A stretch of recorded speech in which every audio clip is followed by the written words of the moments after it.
A Fox News alert. Overnight, police in London conducting more raids, arresting 2 more suspects tied to this weekend's deadly terror attack as ISIS takes credit. Moments ago, the president tweeting the Justice Department should ask for an expedited hearing of the watered-down travel ban before the Supreme Court and seek a much tougher version.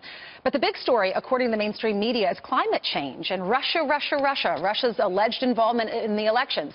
Is the media off message once again? We'll hear to debate that is executive director of Bustle.com, Julie Alvin, along with The Hill contributor and author of Government Gone Wild, Kristen Tate. Thank you both for being with us. Appreciate that. Thanks for having Kristen, do you agree with the president's recent tweet that we need to speed up this process and get it through the Supreme Court? Absolutely. Why? Because, I mean, look, we have to do something.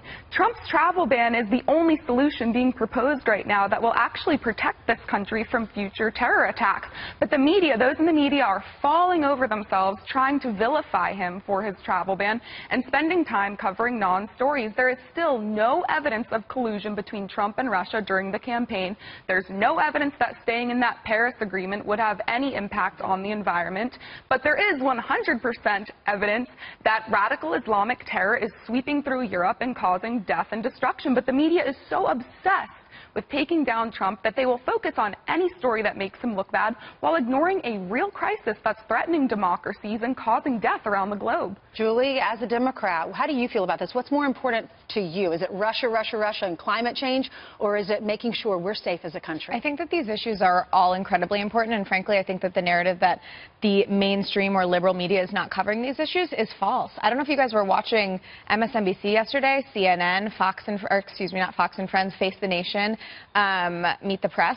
Every single one of those shows led with the story of the London attacks. They devoted huge chunks of time to the London attacks. You can't deny that the mainstream media loves the narrative of Russia, and there's no proof. Well, I think that, first of all, there's certainly smoke. This is something that I think we should get to the bottom of. And honestly, Fox News itself released a poll last week about what issues their voters and their viewers were extremely concerned about. Number 1 was government spending. Number 2 was Russian meddling. Number 3 was the economy. Number 4 was climate change. Number 5 was war with North Korea. And number 6 was terror attacks. All right, Kristen, what's your response? Okay, the fact that these outlets covered the London attacks yesterday does not prove anything about their bias. They had to cover these attacks. I mean, it just happened. But you're saying that they didn't cover it when in fact No, that's I'm not saying true. that they're not talking about the root cause of these terror attacks. I am just wondering how many more people need to die before the left and the mainstream media call out the root cause. I mean, a lot of people on the left still won't say the words radical Islamic terror. We had 7 people just die in London, 22 people died in Manchester, 49 people died in Orlando, 130 died in Paris. We can go on and on and on, but they won't talk about the cause. And you want to talk about bias? I mean, look at what happened in the campaign. 91% of the media coverage about Trump was negative. All right, There's no question. Kristen, Julie, let's look at some of the headlines, because you're saying they are covering it. You're just not happy with the way they're covering it. New York Daily News says Pruitt won't say if he and Trump discuss climate change before leaving Paris deal. CNN says March for Truth calls for independent probe of Trump's alleged Russia ties. New York Times, how GOP leaders came to view climate change as fake science.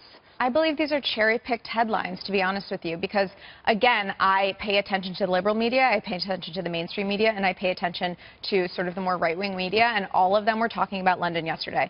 Fox News itself was also talking about Russia. I went on Watters World last night. We talked about Putin. We talked about the Paris Accords. So to say that it's just the liberal media that is covering issues other than London right now and that they're not covering London, that's just false. I watched you last night, and you said it is very important for liberals to start calling it radical Islamic terrorism. I didn't say it's important for liberals to do it, but I said that I'm willing to say that the root of this is radical Islamic terror, and I think that the key word there is radical, okay? This is not what, you know, your typical Muslim who follows the letter of the law is interpreting Islam. This is a perverted, misguided, cruel misinterpretation of Islam, and therefore we can call it radical.